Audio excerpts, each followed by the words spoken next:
Hello दोस्तों, एक बार फिर से आपके अपने यूट्यूब चैनल डीएलएड नॉलेज में स्वागत है। हम इस वीडियो में डीएलएड द्वितीय सेमेस्टर पंचम प्रश्न पत्र सामाजिक अध्ययन से बहुत ही इंपॉर्टेंट क्वेश्चन लेकर आए हुए हैं, जो परीक्षा के दृष्टिकोण से बहुत ही आवश्यक है।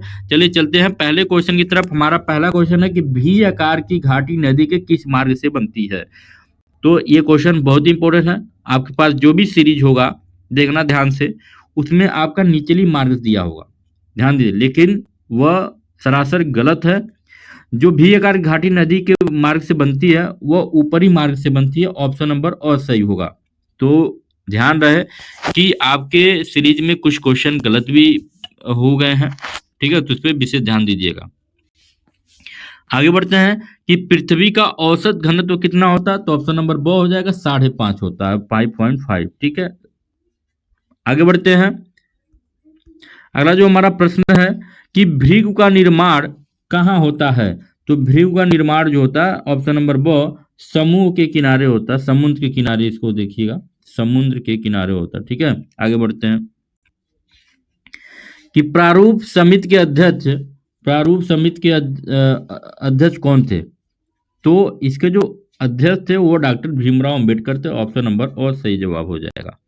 आगे बढ़ते हैं कि ज्वालामुखी उद्गार से प्राप्त द्रव पदार्थ का भूतल पर नाम है, क्या नाम दिया गया है। तो लावा नाम दिया गया। Option number the. आगे बढ़ते हैं कि सापेक्ष आर्द्रता मापी जाती है, कैसे मापी जाती है। तो ऑप्शन नंबर ब सही जवाब हो जाएगा इसका, हाइग्रोमीटर से नापी जाती है।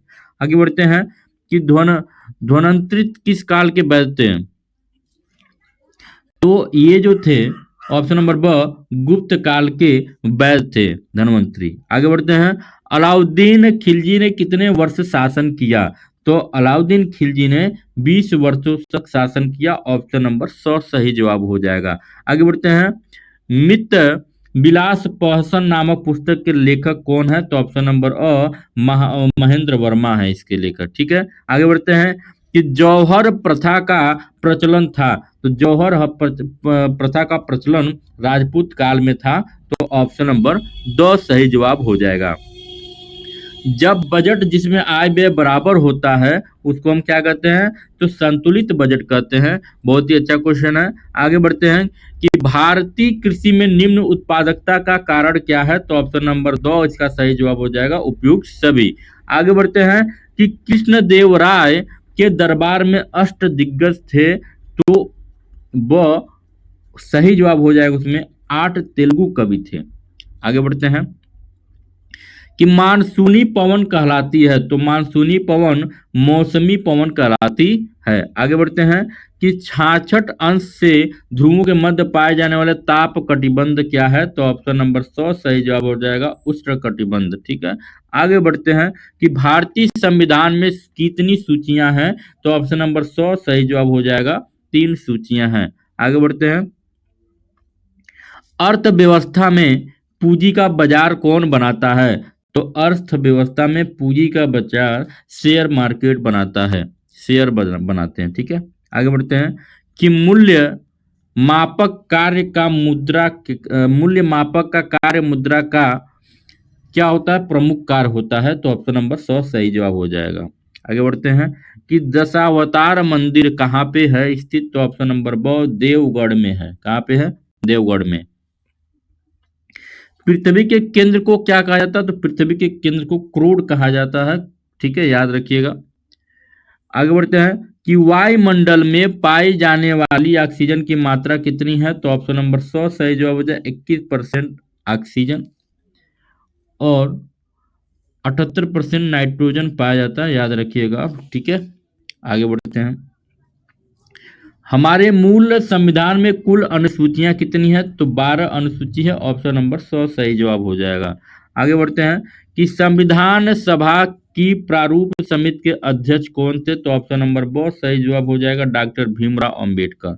आगे बढ़ते हैं कि अजंता में गुफाओं की संख्या कितनी है। तो ऑप्शन नंबर 2 30 गुफाएं हैं।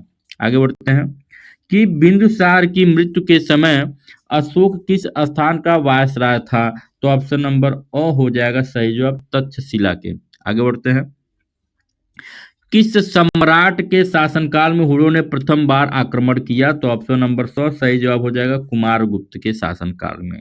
आगे बढ़ते हैं। सबसे पहले भारत कौन आया था? तो सबसे पहले भारत मेगास्थनीज आया था। ऑप्शन नंबर तो सही जवाब हो जाएगा। आगे बढ़ते हैं।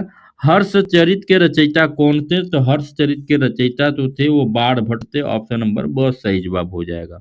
आगे बढ़ते हैं।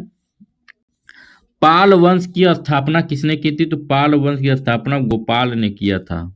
ठीक है। आगे बढ़ते हैं कि चालुक्य वंश के सबसे प्रतापी राजा कौन थे? तो ऑप्शन नंबर तो सही जवाब हो जाएगा पुलकेशिन द्वितीय सबसे प्रतापी राजा थे।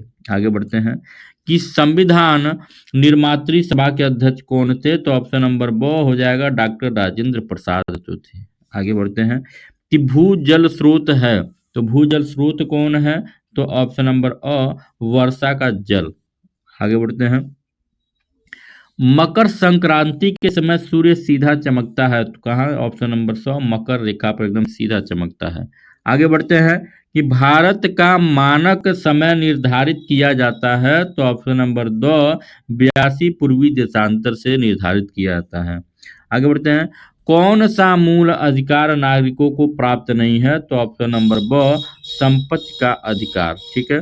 आगे बढ़ते हैं कि ये तत्व नीति निर्देश न्यायालयों के लिए उपयोगी प्रकाश स्तंभ है, यह कथन किसका है? तो ऑप्शन नंबर अ MC शीतलवाड़ का है। ठीक है। आगे बढ़ते हैं। शेक्सपियर किस देश के नागरिक थे? तो शेक्सपियर जो थे ऑप्शन नंबर ब इंग्लैंड के नागरिक थे। आगे बढ़ते हैं कि ग्यामुद्दीन बलबन दिल्ली का शासक बना, कब बना? तो ऑप्शन नंबर दो 1266 ईस्वी में बना। आगे बढ़ते हैं। दिल्ली में लोदी वंश का स्थापना की किसने की? तो ऑप्शन नंबर अ बहलोल लोदी ने की। आगे बढ़ते हैं। तालीकोट का युद्ध कब हुआ था? तो ऑप्शन नंबर अ सही जवाब हो जाएगा सन 1565 ईस्वी में। अगला जो प्रश्न है, विजयनगर साम्राज्य के शासन व्यवस्था में राज्य को कितने प्रांतों में बांटा गया था? तो ऑप्शन नंबर अ 6 प्रांतों में। अगला प्रश्न है, पृथ्वी का आकार कैसा है? तो पृथ्वी का आकार गोल है। ऑप्शन नंबर अ। आगे बढ़ते हैं कि भारत में ग्रीष्मकालीन वर्षा का मुख्य कारण क्या होता है? तो ऑप्शन नंबर ब मानसूनी हवाएं। आगे बढ़ते हैं कि संविधान कब लागू हुआ था? बहुत ही अच्छा क्वेश्चन है, इंपॉर्टेंट क्वेश्चन है। तो ऑप्शन नंबर 100 सन 1950 में, 26 जनवरी सन 1950। सेलुकस तथा चंद्रगुप्त मौर्य के बीच युद्ध हुआ था, तो कब युद्ध हुआ था? ऑप्शन नंबर 2 305 ईसा पूर्व में युद्ध हुआ था। आगे बढ़ते हैं। मौर्य साम्राज्य का अंतिम सम्राट कौन था? तो ऑप्शन नंबर 100 बृहस्पति थे। ठीक है। आगे बढ़ते हैं कि गुप्त संवत का प्रारंभ वर्ष क्या है? तो इसका जो सही जवाब हो जाएगा वो 319 ईस्वी हो जाएगा। ऑप्शन नंबर अ। आगे बढ़ते हैं। पाल वंश की स्थापना किसने की थी? तो पाल वंश की स्थापना गोपाल ने की थी। तो ऑप्शन नंबर 100 सही जवाब हो जाएगा। आगे बढ़ते हैं कि सम्राट अशोक के पिता कौन थे? तो सम्राट अशोक के जो पिता थे वो ऑप्शन नंबर अ बिंदुसार थे। अगला जो प्रश्न है हमारा कि बाघ की गुफाएं हैं, बाघ की गुफाएं कहाँ पे हैं? तो ऑप्शन नंबर 100 मध्य प्रदेश में। अगर वीडियो आपको अच्छा लगा हो तो लाइक कमेंट जरूर करें। आज का वीडियो यहीं पे समाप्त होता है। तब तक के लिए नमस्कार, जय हिंद।